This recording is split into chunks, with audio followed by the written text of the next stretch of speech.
Thank you, Yaniv. Usually people applaud when I'm done, because they're happy I'm done. Okay, thank you, though.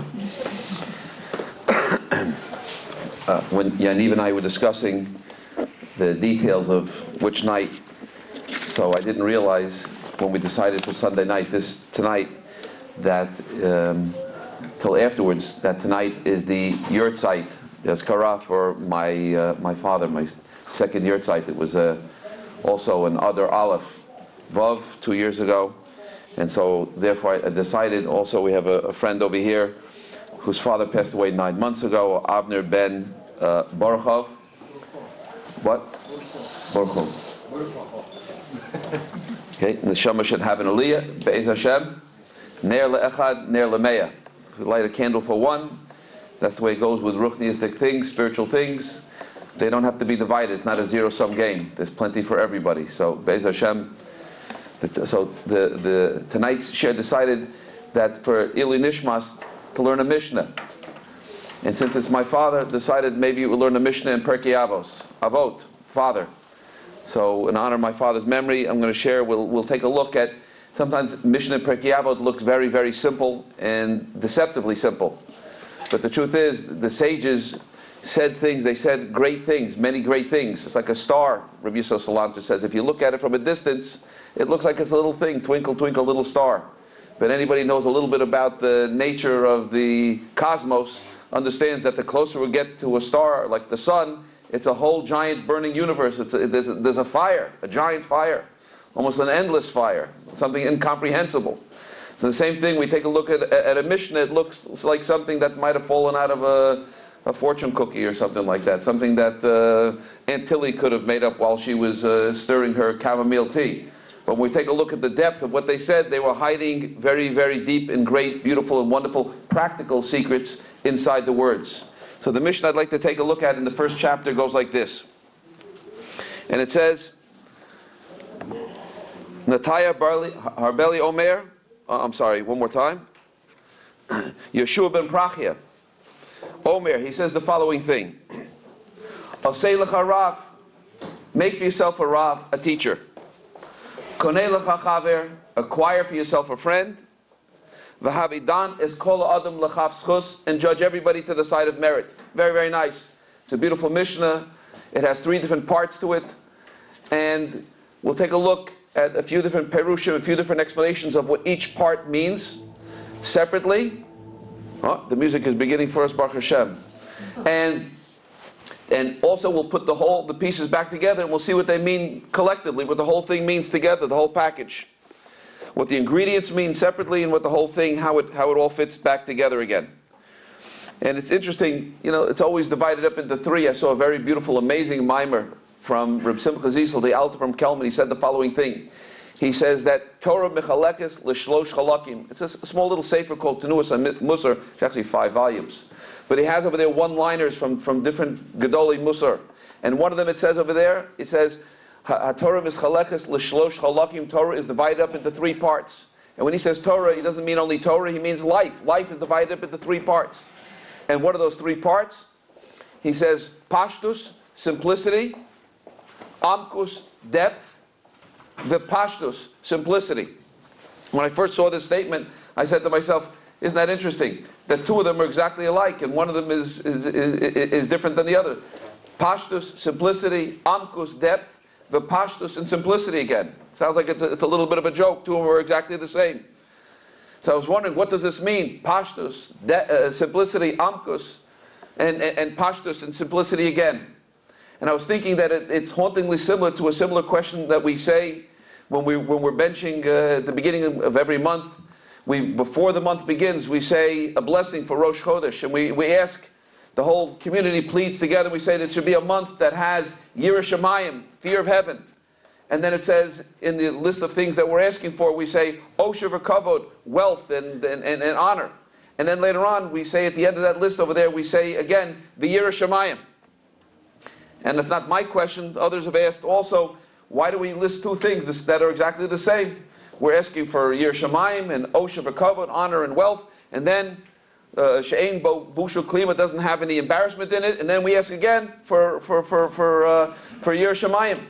Like my wife sends me out and she says, don't forget to get bread and orange juice and cream cheese and get bread. You know, what kind of one was whole wheat, the other one was white bread. What's the difference between bread and bread at the beginning and the bread at the end? So what's intended over there? So I was thinking the same thing, the blowing of the shofar. We also have a similar pattern. There's a straight pattern, and then there's a broken pattern, and there's a straight pattern. We find this all throughout, right? Same thing with the matzahs. We have the two straight ones on the outside, the whole ones, and then we break the one that's in the middle. Find many, many different examples throughout all of Torah. We find a similar type. Then we put it together. We eat them separately, and then we make the Hillel sandwich in the end. So I was thinking, what is this pattern? That you have a straight and a broken and a straight. And I was thinking like this, that there's a certain pashtus that comes before amkus, that comes before, that there's a simplicity, there's a yiras shamayim that comes before a person has an experience of osher v'kavod, great success, or even busha and klima, or even before somebody has an upset or a disappointment in life. And there's a yiras shamayim, there's an experience of yiras shamayim that comes afterwards, right? Every little school child goes excitedly to school the first day. He goes to lick the honey. There's a custom that a child goes to the Rebbe the first time wrapped in a talis, Hasidim, and they lick the honey of the letters off the page. And that child is so excited. Oh, look at this. I remember when my youngest son, who just became bar mitzvah, Baruch Hashem, but when he went to yeshiva for the first time, he was watching his brothers and sisters get on that yellow bus. He was so excited. He couldn't wait for his chance to get on the yellow bus and go to school. And I called my wife and said, you know, how was his first day of school? He says, I love my Rebbe. That's what he said. And the next morning, my wife wakes up early in the morning. She sees him. She's already got his knapsack on, and he's already facing the door. Who knows how long he was standing there. He couldn't wait to get on the bus to go to school again. My wife says, so cute. He wants to go to school. He can't wait. And I said, as we say, halavai weiter. It should be continued to be that way. We only hope. Same thing, Chas and Kala, they're standing on like on top of a wedding cake, and everybody's very excited. And every time they walk into a room, everybody's singing, oh, Yisham, Mavi, Yehud, yeah. And then 3 months later, 5 months later, they get a taste of reality. Maybe somebody caught somebody crying, and why you're crying, and maybe they had their first little, because for weeks they were going out and they were saying, you like Yerushalayim? I like Yerushalayim. You like Shabbat? I like Shabbat. You know, and everything was very nice, and everything was very, very simple and beautiful and wholesome. But now all of a sudden they get into the amkus, the depth, the complexity that comes after the pashtus. The first part was a gift. So what is that second part? What is that second pashtus? What is the second simplicity? If a person only listens to the shofar, only to that first sound, that first blast, there's that simplicity, that beautiful, that almost naive experience of yiras shamayim that comes when a person experiences a first Shabbat, or the person gets a first taste of something tov or of a davening, and suddenly they feel the hum of their neshama, and they say, wow, they get turned on to a Gemara, and they said, this is exciting, you learn a Mishnah. But then you get in, you find out that it's not so pashut afterwards. It takes a lot of thought. Learning Gemara is not so easy. Now you're getting to the Yamkus. So the first one is almost like a naivete, and the second one almost seems like we're being upset. We were set up in order to be disappointed, and people can become jaded at that point. They can become very disappointed. So the third pashtus, the second pashtus that comes afterwards, is something that we have to work to put the whole thing back together again. This is a pattern in life and a pattern in history, that there's a pashtus when you put the whole thing back together again, that with a pashtus, with an understand that there's an amkus. Anybody learned the Mishnah understands that a Mishnah looks simple at first, and then you learn the Gemara that comes after the Mishnah, you realize how difficult it is. But then in the end, if you learn it well enough, you're able to put it all back into the Mishnah again and appreciate its simplicity, even with an understanding of its complexity. So we'll take a look at the Mishnah over here in Pirkei Avos, and we'll understand 3 different parts. First part, very, very simple. Aseh lecha rav. Make yourself available to a rav. Make yourself available to a teacher. Teacher's not going to come to you. Person has to pick himself up. I'm preaching to the choir over here. People came out on a cold night in order to hear a lecture. I often say, if I wouldn't be standing here lecturing myself, I wouldn't come. You know, but here you did it. You came out in a freezing cold night in order to learn Torah. Oseh lecha rav. Make yourself available to the Torah. Make yourself available to a teacher. That's the simple meaning of it. It's important for a person to have a Rebbe. My wife and I are making shidduchim calls now. Does he have a Rebbe? It's very, very important. Does this boat have a guidance system? Does he have a GPS? Can he be guided? Is he coachable on where to go? And does he have somebody who has that type of supernal knowledge in order to guide him? Oseh lecha rav. Doesn't have to be the biggest Rebbe in the whole world, but somebody who's been there and done that, somebody who has the experience of breaking into the Gemara, someone who has experience who wasn't married yet to teach you how it is to be married, or someone who didn't raise teenage children to teach you how it is to raise teenage children.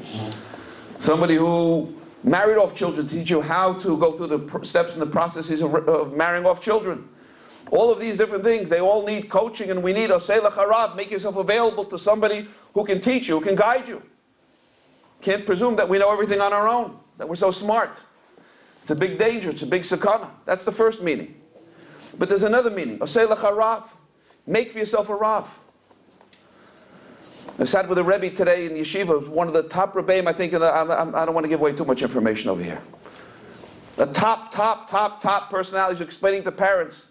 He's telling you, your son needs a tutor, he needs some tutor in Gemara. And he's explaining why I got into teaching people, why I got offered positions to do other things, to teach higher Gemara classes, but I want to teach a Haskalah Gemara. And the reason why he wants to teach the beginning of Gemara, he wants to give that key over there, because when he sat there at that age, he didn't understand what the Rebbe was talking about. And it was mystifying to him, it was frustrating for him. And then when he finally came later on in life, he persisted and he was able to break into the Gemara. He says, I want to teach people how it should have been taught to me. Osei L'Charav. Make yourself into that Rav. And I reminded him, I told him, I said, we have a Rebbe that was in the yeshiva where my boys went to in elementary school. And they called him Rebs. He had like a cool name. He was a cool guy, Rebs. Rabbi Blobstein. And all the kids would gather around him. They loved him. Every time he walked in the hallway, it was like a whole group of people, a whole crowd of people. He was the most popular Rebbe in the school. Rebs. And my wife's friend once asked him, how did you get to be Rebs? How did you get to be Rebs? How did you become Rebs?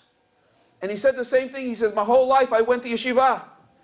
And I didn't find a Rebbe that related to me. So again, a person become jaded, a person become cynical, and say, nobody does anything, and nobody knows how to relate to me, and nobody knows how to talk to me. And instead of taking it like that, Osei L'Charav, he took it the other way around. He said, let me become that Rebbe to other people that nobody was ever to me. Osei L'Charav, you become the Rav. You become the solution. Very easy to say, nobody does anything. But to say, if nobody does anything, there's an opportunity for me to do something, for me to become something. Osei L'Charav, make for yourself the Rav. You become the Rav. You become that person that nobody's become yet in the community that somebody needs. You be the friend to that person that nobody has a friend, that doesn't have a friend yet. That you wished you had. Osei L'Charav, you become the Rav. It's another meaning. Then we skip to the second part. Konei L'Chachaver. Mishnah advises, V'konei L'Chachaver, acquire for yourself a friend. How important it is to have a friend. Not only you need a Rav who tells you this is what the formula of this is what you need to do, this is what you need to work on. But you need a friend, you need like a jogging buddy, a coach, someone who you can call up, someone who can partner up with, who can tell you, like, let's go out, let's do this thing together, let's learn together. A Rebbe can tell you to learn. He can tell you to learn Mishnayos, he can tell you to learn Halacha, he can tell you to do something, but you need a partner. It's hard to do things. It says in Kehelis, Tovim Shnayim and Echad. Two is better than one. Rashi says L'chol davar when it comes to everything. Everybody needs a friend. It's not easy to do things on your own. You want to go exercise? It's good to have a friend. You want to go on a diet? It's good to have a friend. You want to learn Gemara, you want to learn Chumash, you want to become something, you want to improve yourself, it's good to have a friend.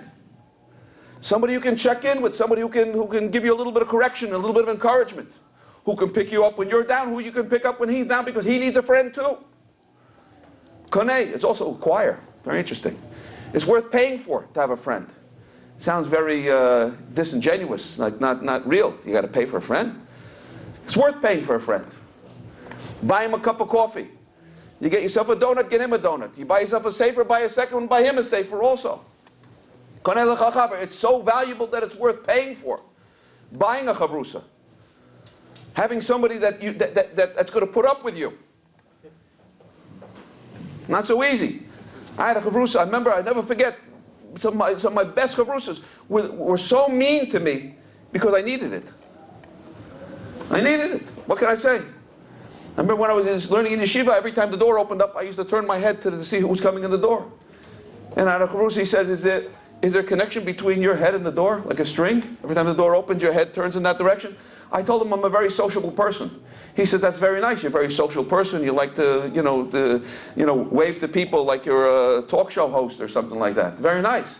He says, but you're here to learn. I said, okay. And he made sure that, part of me wanted to look up, but he zeroed me in over here. And if I complained about anybody else, the same fellow would tell me, turn the microscope on yourself. Oh, thank you. I guess that's what I needed to hear. And another chavrusa, I'd show up late, and I'd tell him, oh, my kid kept me up last night, so I came a little bit late today because I was, I needed the extra sleep. He says, you want Hashem to take away your excuses? I said, no, thank you. He says, don't make excuses, just come on time. I said, okay. And it was very tough, and it was brutal, but the truth is, that's a good friend. A good friend is somebody helps you take the medicine that you need to take. A good friend is not somebody, sometimes he gives you encouragement too when you need encouragement. Like a wife, it's an Azer Kenegdo. It could be it's an Azer that sometimes Kenegdo, but it's a help. Everybody needs a help. And it's a very practical Eitzah. You acquire for yourself a friend. So we need somebody who can guide us and somebody who can teach us to keep us strong with our program. We should stay with our program. Not just for a day, a week. Right? Everybody after the New Year's, everybody goes on a diet and then they lose their diet. Everybody, takes on, they're going to start to jog and they stop jogging. They join a club. And the membership persists for the next 5 years, but they never go to the gym. So to take on something and to go along with it and to stay with it for 5, 10, 15, 20, 30 years, you need a friend, you need a partner. But there's another meaning. There's a secondary meaning, I'm going to introduce you to one of my best friends over here. And that is, I have two best friends. Koneh, Chazal tell us, is a pen. Let your pen be your friend. I have two different pens, and here's the highlighter. Go through a sefer, buy a nice sefer, a new Siddur, a new Mesil Yesharim, a new Gemara that's not, like the Chosin Shas that you don't want to really, touch up too much. And you go through and you start to highlight. And you're shopping for friends. You're looking for Maimah Chazal, a statement that jumps out at you and that touches you and changes your life. The Pizetzer Rebbe says that it's possible for a person, in a sefer called Derech HaMelech, he says that it's possible for a person to achieve Nevuah B'zman Hazeh, prophecy, nowadays. He says, but not a prophecy that looks into the future. He says, because that ended by the time of beginning of Bayis Sheni. He says, for the last 2,400 years, by design, we've been a non-profit organization. But he says, we're talking about a different type of Nevuah. He says, a Nevuah that sometimes he says, you're looking into a sefer. A Ruach HaKodesh, a person's looking into a sefer and suddenly something comes out and it jumps off the page and it touches you in a way that it transforms your life and it turns you into somebody or something different that you never expected. This word, he says, starts to shake you and starts to shake inside of you in such a way, he says, and it doesn't stop until it transforms you into a different person. He says, what's happening? He says, somebody else, you might have even seen that line before, you might have even touched it before, but you just glanced over it this time, other times. But this time somehow it grabs hold of you. He says, what's going on over here? He says, it's a form of Ruach HaKodesh. A Ruach HaKodesh in such a way, he says, the same way the Kohen Gadol is looking at the Urim V'Tumim and the breastplate is lighting up. And he says, and the Kohen with Ruach HaKodesh is able to get the signal of exactly what needs to be done. He's getting advice from Hashem. He says, and the Kohen who doesn't have Ruach HaKodesh is looking out from the side, he doesn't get the same signal. He just sees stones, blank stones. Same thing when we're reading a piece of Torah, and suddenly it's a Rashi, it's a pasuk in Tehillim, and suddenly it lights up in front of us in such a way, and it changes our life. He says, what's going on over there? He says, that's the Torah that's speaking to you. The Torah is talking to you. And we daven for it every day. We say, after Shmon Esrei, we say, Shibonei Beis HaMikdash, Meherav Yameinu. A lot of speeches end like that, but only one time did I ever hear it. The Siyam Shas, I was wondering, when does everybody finish up a speech with another line that we say? Right then, we say, V'sein chelkeinu b'Torah. He says, that's our portion in Torah. That's the Torah that's talking to us. So, Osei l'charav, konei l'chachaber, konei l'chachaber. Sometimes you take that highlighter, and suddenly you're out shopping. Emes kenei ve'al timchor, Shlomo Melech tells us. Acquire the truth. So we're going through and we're shopping for it with a highlighter, and we're finding piece of truth. And the other thing is, you take out this little object over here that's called a pen. Pen tishkach es Hashem lakecha, lest you forget Hashem. Pen avarsh v'neganavti. And then you take out another little booklet over here. Oh, I have a whole bunch of these I just got that are called Hashgacha Pratis journals. Unbelievable. Keep your eyes open and things happening. You might forget about them and then you say, oh, I'll always remember what happened over there, and you don't remember. So write it down into a book. Another little book, you write down an idea, interesting idea, floats into your mind. And you think, oh, I'll remember that forever. But if you take 3 minutes in the morning and you write down, Konei lecha chaver, or say, you've acquired for yourself a friend, let your pen be your friend. It's much less expensive than a psychiatrist, and it probably works 10 times better. Be aware of your thoughts. Be aware of your deeper thoughts. Ask yourself questions. What do I want to accomplish? What are my top 10 goals? What is most achievable in my life? What's the next thing I need to do? Who do I love? Who loves me? What gives me a feeling of accomplishment in life? Ooh. What gave me a feeling of accomplishment today? What gave me a feeling of accomplishment this week? Something I ask at the Shabbat table every Friday night. And we get an interesting array of answers. One kid says, I got an 86 on a math test. And I says, oh, that's not such a great math score. He says, but I'm not so good at math, and I worked hard, and I thought I was going to fail. So 86 is exciting. Bum ba da dum, bum bum ba da dum. So we sing every Friday night. We ask, what do you feel accomplished by this week? Always find out it's something that was difficult for that person to do, and you find out where your battleground is, where you're fighting your battle. And it might be different for somebody else. We had an older bacher, an older fellow from Or Sameach one time on a Friday night, and we asked him, what was your greatest feeling of accomplishment this week? He's a 40-something-year-old fellow, not married yet, and he says, I had a nice conversation with my mother. Bum, bum, bum, bum, bum, bum, bum, bum. That was good for him. Another fellow, another very sweet, smarty fellow, he said, I said the whole Sefer Tehillim every day this week. Whoa, whoa, whoa, whoa, whoa, whoa, whoa, whoa. The whole Sefer Tehillim, wow. Another fellow sitting next to him, his friend, he said, I made the Shacharit 3 times this week. Bum, bum, bum, bum, bum, bum, bum, bum, bum. So for him, that was his Nisayon, that was his test. And he did it, he accomplished it. Sometimes asking yourself a good question. What was my victory? What do I feel privileged? What do I feel that I feel grateful for? Appreciating small things, right? That the car started, that the coffee was hot, that there was milk to go into the coffee. That I found my gloves. This morning I found my gloves, okay? We needed them. So, Osei lecha rav, konei lecha chaver, that's a different explanation. And then the third part is, v'havidanas kol olam l'chavschus, and judge everybody to the side of merit. Sounds like a very nice idea, and it is a beautiful idea. Havidanas kol adam l'chavschus.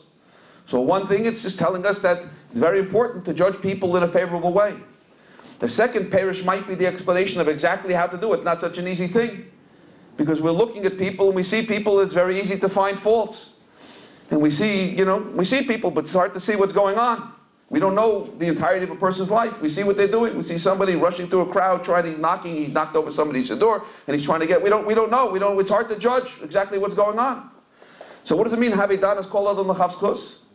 So in those words themselves are the explanation. It doesn't say to judge every person necessarily. It can be read like this, Havidanas kol adam l'chavschus, which means, Havidanas kol adam, look at the entirety of the person. If you look at the entirety of the person, and we don't know the entirety of the person. Havidanas kol adam l'chavschus. I saw the Sfas Emes says that the word mitzora, which is the disease, the person who gets a disease, spiritual disease, that manifests itself on his body for speaking Lashon Hara, he says it comes from, it's a contraction, mitzora, from Motzei Ra, he quotes the Medrash, that the person isolates the Ra. They found only the Ra in that person.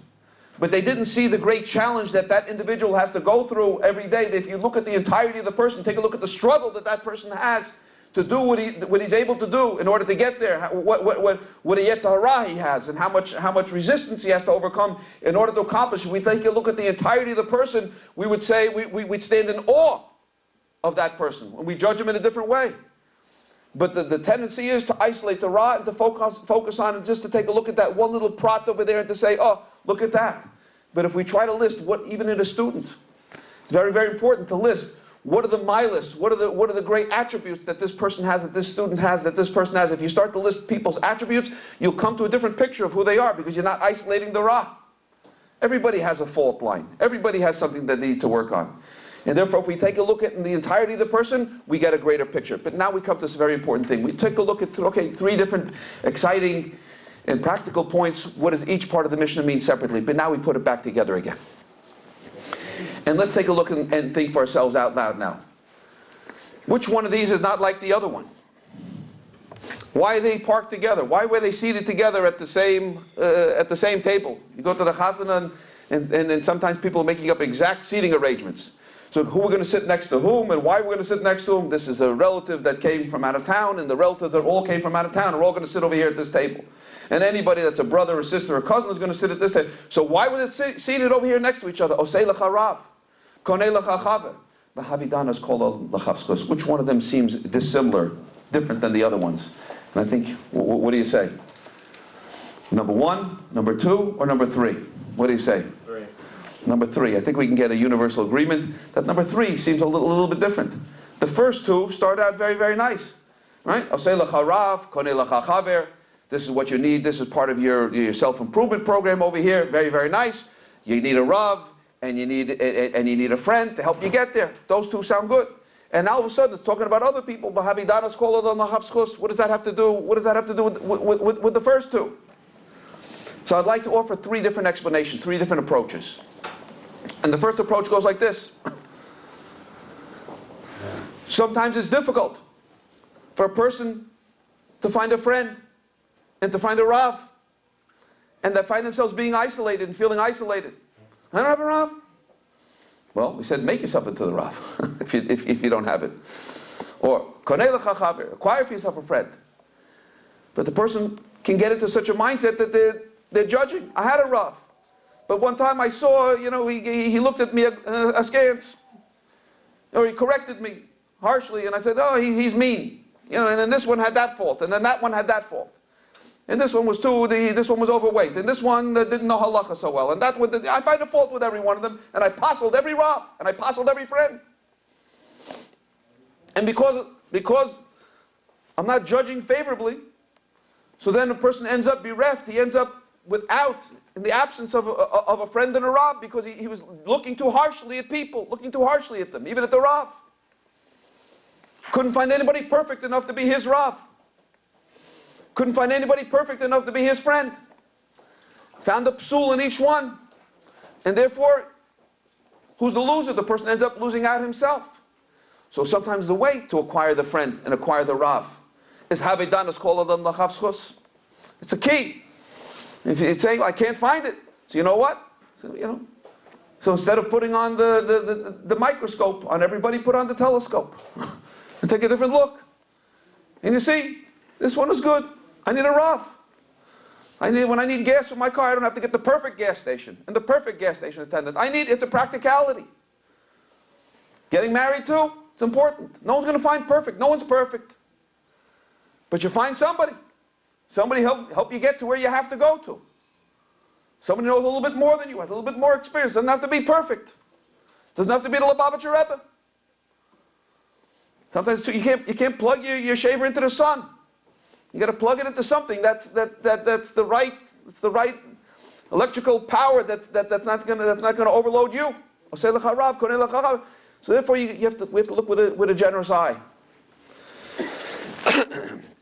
Another approach. Sometimes a person finds his Rav, and he finds his friend, and he's in the yeshiva, and we got a good group. We got a great group. This is who we are. And he finds his identity. It's unbelievable. We're great.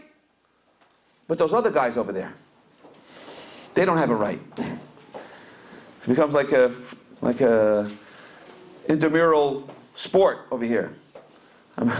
This sadly funny. Remember years ago, I went to Hasidish Tish. I used to teach English as a second language in yeshivas in Muncie when I was a bacher myself. And some of the kids who I taught, they saw me on a Friday night by this Rebbe's Tish, and they all came over to me. Label Lam, Label Lam, Label Lam is here. They all crowd around me, and they said, "Du bist chassid? Are you a chassid?" And I said, "Yeah, I am." I said, what kind of chassid are you? I said, I'm a chassid of the Rabbanu Shalom. Okay, that was my, I hope it's true. And one little kid said, all innocent, he says, who do you guys fight with? Sometimes we have our group, we have our yeshiva, we have our shnit, we have our thing, and we do it, but those other guys, they don't know how to learn Musar, they don't know how to learn halacha, they don't know how to learn, they don't know, they don't have the right Rav, their Rav doesn't know, they don't have the Masorah. So even after I got my Rav, and even after I got my friend, I have to be careful, Habidanas called Adam L'chavskos, because they found something which is good for them. Because there's an important word over there, is I'll say Lacha, it's for you. It's something that fits you. That's your shoe size, that's your style. As long as it's Torah min hashamayim, not something else. It's not some other watered down version. Konei lecha chaver, that's a chaver that's for you. That matches you. That's suiting you. But that's what suits you. But something else might suit somebody else, and that's okay too. As long as it's Torah min hashamayim, as long as it's Shabbos, as long as it's kashrut, as long as it's the real thing. Coca-Cola. But if it's that, so that's what's good for them, and this is what's good for you. So, okay, Havidan is called Adam L'chavskos. And then we come to a third parish over here, a third approach. And this third approach goes like this. It says, Osei L'charav. The first two are talking about work on yourself. It's a mandate, the person has to work on himself.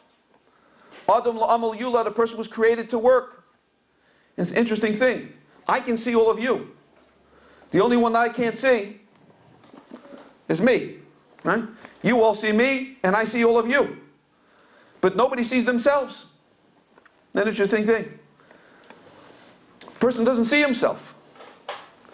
Baal Shem Tov has a premise like this, that sometimes we see something in somebody else that we disapprove of, that irks us, that annoys us.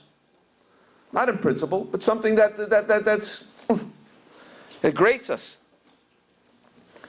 And he says, the reason why it bothers us, he says, the Kodesh Baruch Hu put it there to teach us that there's something that we have to work on ourselves. That's the premise. It's a very hard thing to swallow. But the world is a self-portrait. Osei lecha rav v'konei lecha chaver means you work on yourself. Everybody's got to work on himself. I got to work on myself. Unless somebody hires me to be their rav or connects with me to be their friend, Havedanas kol adam l'chavskos, then I have no business introspecting and looking into and playing the role of the drill sergeant to that person. That's their business. I'm working on myself. And I'm not busy working on other people. I'm working on me. And there's a tendency in the society, there's a tendency in the world that people are busy working on other people who they don't have any ultimate responsibility for or any control over, and they feel like it's their job to work on other people when they have not yet perfected, and they haven't not yet worked, and they have not yet improved themselves. And sometimes in avoidance of improving themselves, they're busy improving and working on and noticing things about other people. It's a mental disease. And it's a deep shortcoming. So the Mishnah tries to turn everybody's head around correctly and tell us that if we want a better world, then there's one thing that we ought to do. And what is that? Osei lecha rav. You work on yourself.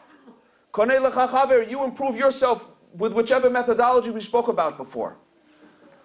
And as far as everybody else is concerned, Havidan is called Adam l'chavskos. And an interesting thing begins to happen.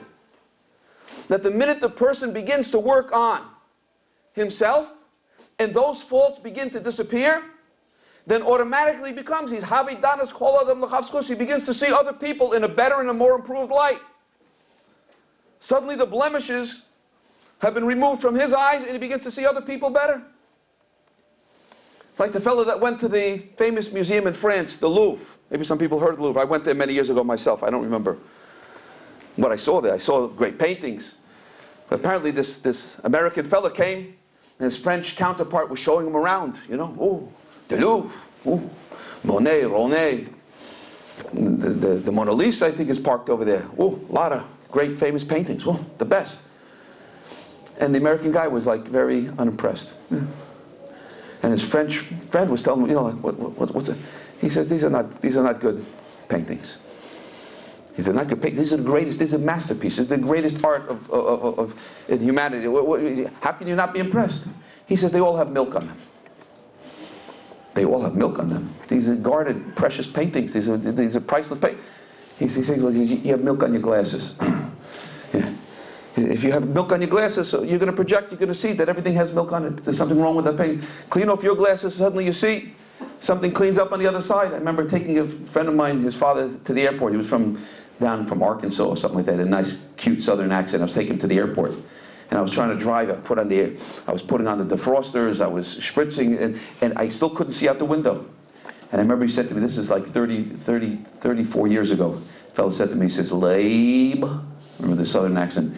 He says, I think the dirt's on the inside. Yeah. I never forget that.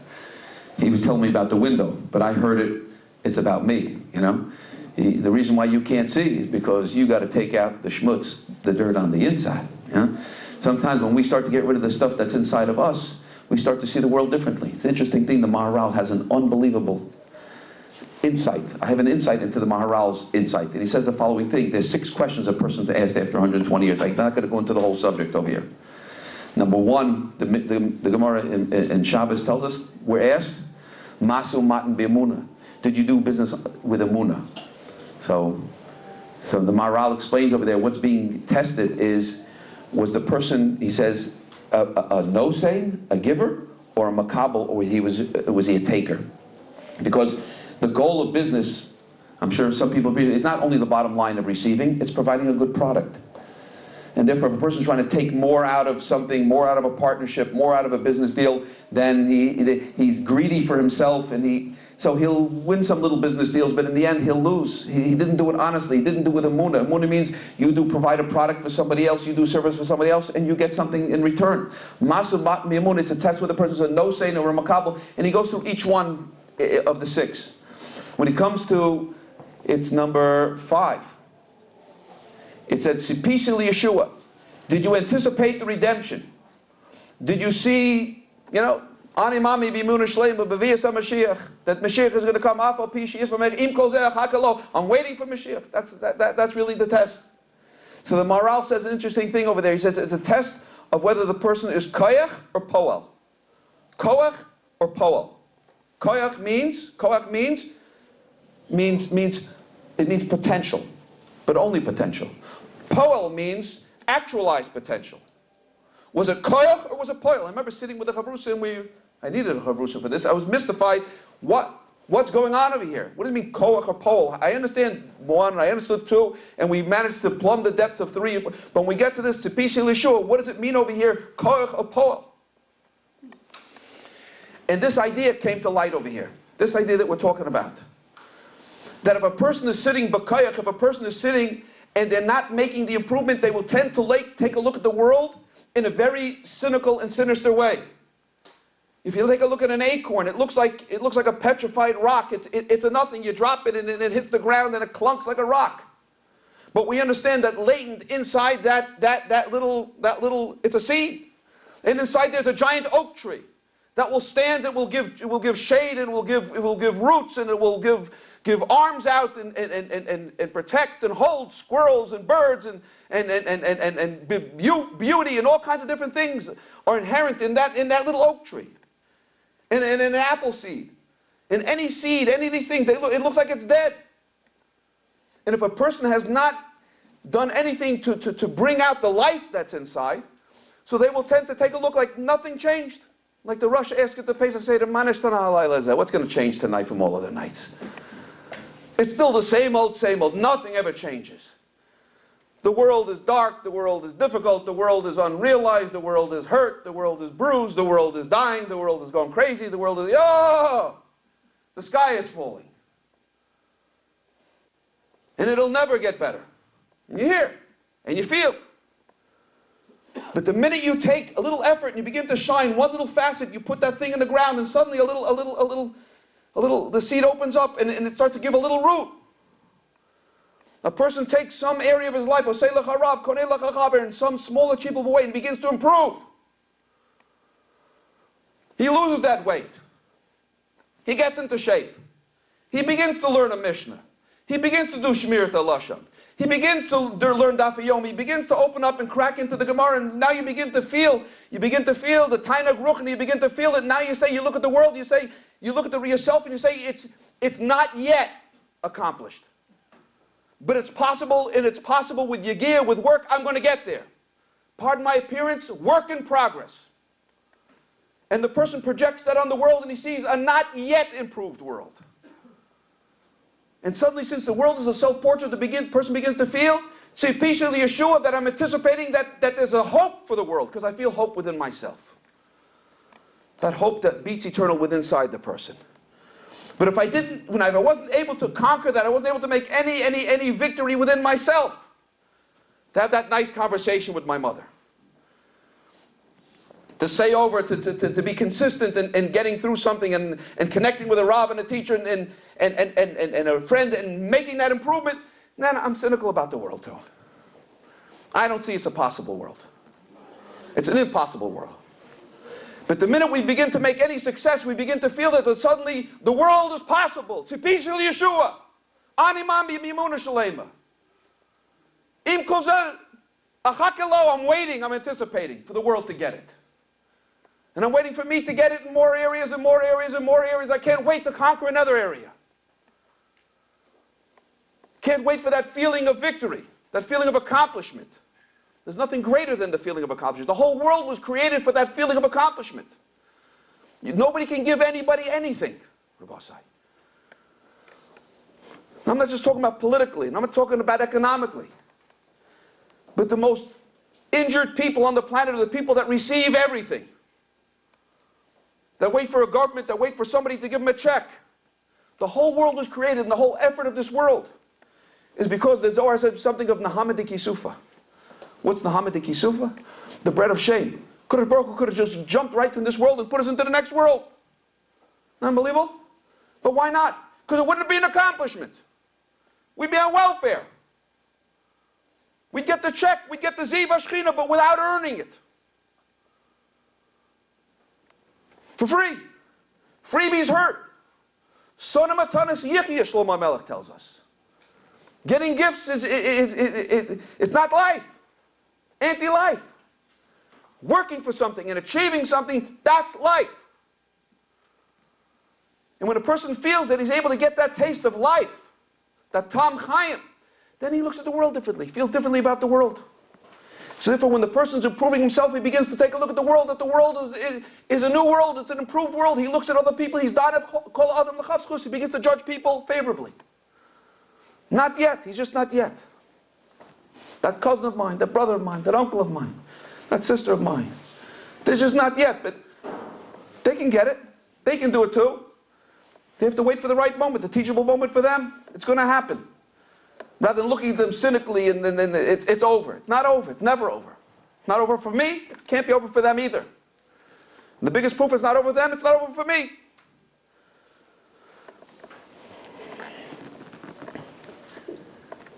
And maybe now we understand. I'll just share with you something that happened a number of years ago.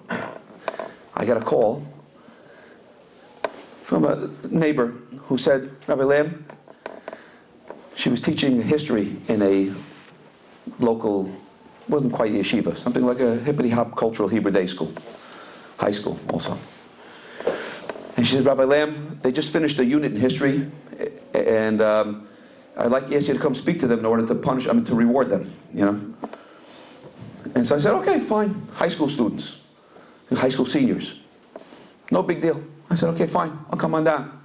So they arranged I should come on down to this event. So I came, found my way in New Jersey into the school, stopped in the parking lot, and I'm going to tell you, Eschataya ani mazkir hayom. I have to mention usually I prepare before I come. I have notes. I have to think, who's the audience, what do they want? But I figure I'm going to go speak to high school students. What's the big deal, high school students? High school students. It's like I have to prepare to wrestle with my 12-year-old son, my 13-year-old son. I can wrestle him down to the ground with one finger. I can tickle him down. I don't have to do any stretching out exercises or any strategies. He's already maybe getting a little bit big now for that, okay? But a couple of years ago, I could just and then so he'll be on the floor. I don't need any serious moves. High school students, big deal. So I started preparing in the parking lot from the car to the classroom. But when I met the teacher in the hallway before entering into the class, she stopped out in the hallway and she said, Rabbi Lam, I have to warn you. These kids are smart, and they know they're smart. And it set a panic in my heart, because I remember there was always these AP kids from high school. There was always these, you know, with the thick glasses and the, you know, they were advanced placement. They already had, like, you know, 17 college credits going into, you know, leaving high school. They had invented computers before there were computers. I remember a couple of guys like that. There was one guy who was a statistician on the baseball team that I was playing on. He had the pencil protector and 500 pencils. We used to drop a pencil on the floor and he'd bend over and pick it up and all his pencils would fall out. And then we'd put them back in and then we'd drop another pencil on the floor and he'd pick. But the guy was a genius. His eyes, you know, he lit up with numbers and statistics and all kinds of, I mean, yeah, the genius types. We were struggling with chem, and he was, you know, and he was already, you know, he was giving already tutorials. Crazy. I said, uh-oh, I'm walking into a room filled with these little geniuses over here, and I got nervous, real nervous, I have to admit. So I composed myself, and I realized there's an old football aphorism. Vince Lombardi, the old, from the Friedrich, from the previous generation, Hu Hayomer, he used to say, the best defense is a good offense, okay? That's what he said. Actually, it's a Gemara in Brachos that says, "La'olam yagis adam yetzer tov al yetzer hara." The person should instigate his good inclination against his bad inclinations. Could be that's why we pick up the cup in the right hand of water and we put it into the left hand, even if you're a lefty, and you pour it over your right hand, because the right hand is saying to the left hand, "I'm employing you." The good side has to tell the opposing side that you're going to work for me, and that's how it goes.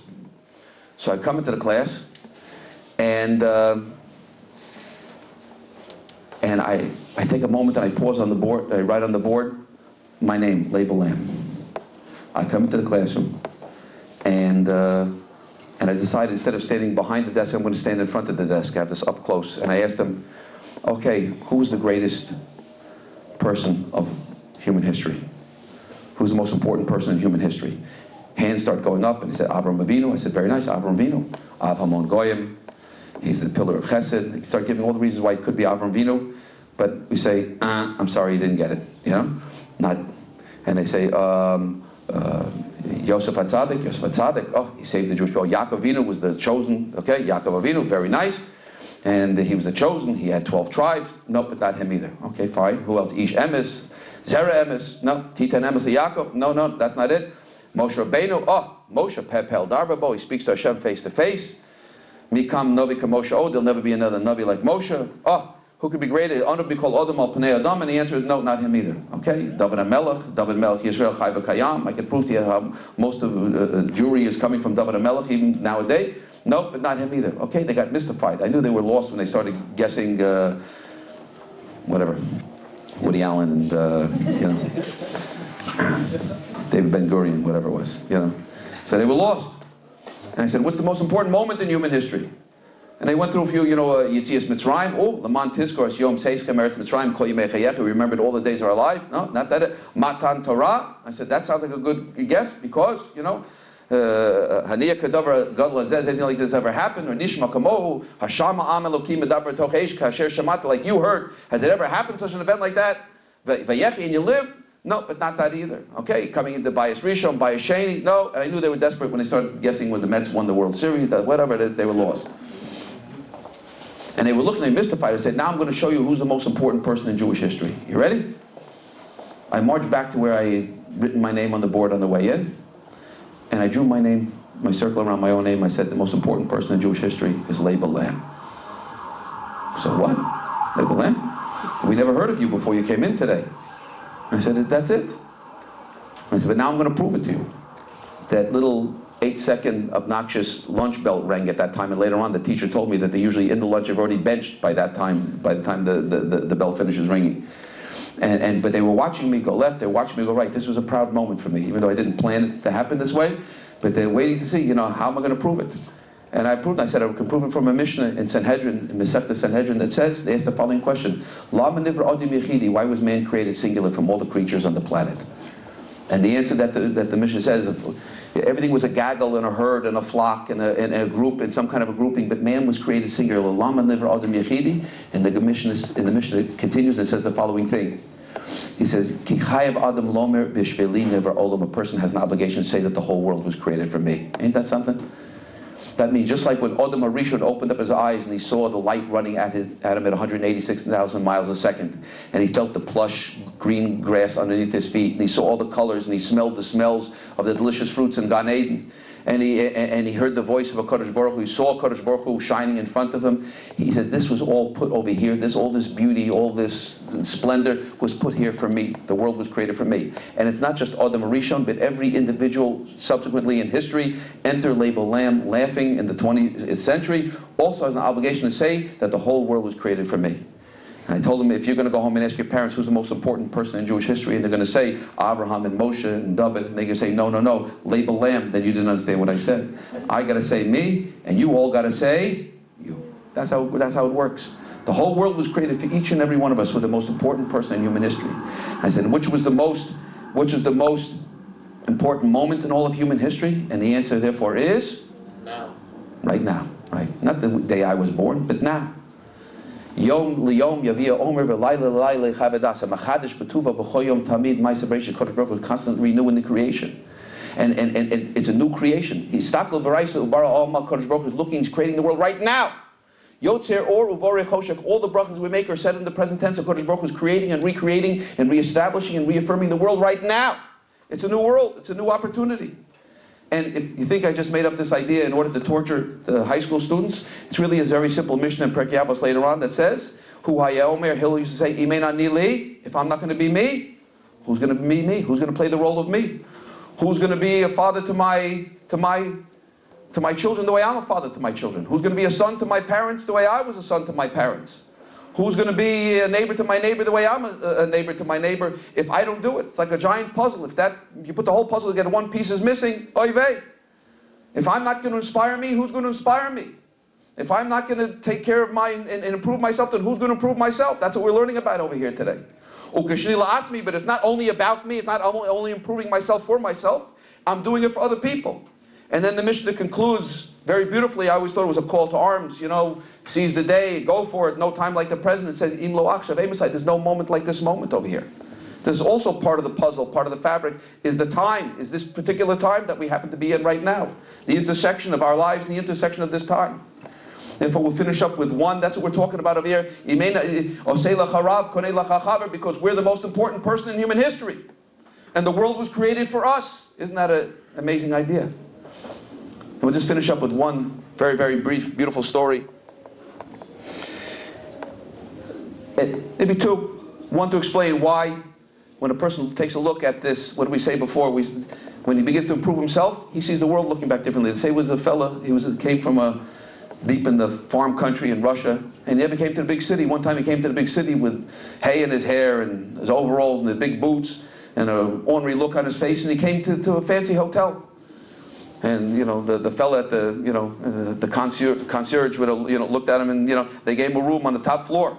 And every time he came, there's a half flight up, there's a giant mirror on the floor on the way up, and he takes a look and he sees this face of this fellow looking at himself. He never saw himself in the mirror before, looking at him, and he sees this guy growling at him, and he barks and growls back at him. And the fellow growls at him, and he raises his fist, and the guy raises his fist at him. He runs up to the next floor, getting closer to his room, and there on the second half landing, there's another guy. Same guy is chasing him again, also giving him mean looks and ready to fight with him. And he lifts up his fist, and this guy lifts up his fist. Everything he does, this guy is imitating. And then he runs all the way back down to the desk, and he says, there's a guy up there, and he's chasing him, and he's trying to start a fight with me. He says, who? What? We'll call, security. And he describes him. He's wearing this, and he's got this. The fellow's describing himself. So he understood. The fellow at the desk understood. He says, you know what? He's actually a very nice guy. You go over to him, when you see him, just give him a smile, and he'll smile back at you. He smiled at the fellow. He said, okay, see, it's worked, He really is a nice guy. He was able to bring out the good in the other fellow. It was really himself and the reflection that he saw in the world. And they said there was a little boy that was sitting in class, and he was in the class. The teacher launched into a geography lesson and gave each kid a beautiful map of the whole world, and said, okay, I hate when teachers do this, but said, pop quiz. Oh, pop quiz, And the teacher came around with something I haven't seen yet, but this is for the story, something called jigsaw scissors. They cut everybody's map that they had in front of them into a jigsaw puzzle and scrambled it on each child's desk and said, now put the puzzle of the world back together again. Kids were sitting there, trying to figure out what sea, what ocean, what continent goes next to the other, and very confused and having a hard time and grumbling. And then there's always that one kid who says, finished. It's either a crumbled piece of paper or he's really got it. And they look over and this kid, he's got the whole thing. There's the whole map right there. Ooh, how did you do it? Teacher comes up, Shimon, how did you put the map together? You must be excellent. You must be a genius at geography. He says, actually, teacher, he says, I'm not so good in geography. I hate geography. He says, then how were you able to put the map together? It's, nobody else was able to get even, one part of it done. And look at how much you did so quickly. He says, I'll tell you the truth. He says, while everybody else was studying the map, he says, I like art. I like to draw. So I was drawing a picture on the other side, a picture of myself, and I drew I saw you coming with the scissors. I turned it over, so I wouldn't get caught. And then you cut up the map and you put it into pieces. I said, something, what I'll do? I have an idea. I'll turn over the map to the other side, to the picture that I drew. And there was a picture of me on the other side. And when I flipped it over, there was the world. When a person's able to put himself back together again, that's our job. We're able to put ourselves back together again. Then we'll discover that there is a possible and improved world. We'll see something good that will be shining back at us, Bez Hashem. So wish everybody lots of hatzlacha. And Bez Hashem, we take some of these ideas to heart. Hopefully, Bez Hashem, it'll hopefully be in the Ilui Nishmas for my father, Avram Hirsch ben Shmuel, and also for Avner ben, what? Borcho. Did I get it right? Okay. Thank you very much.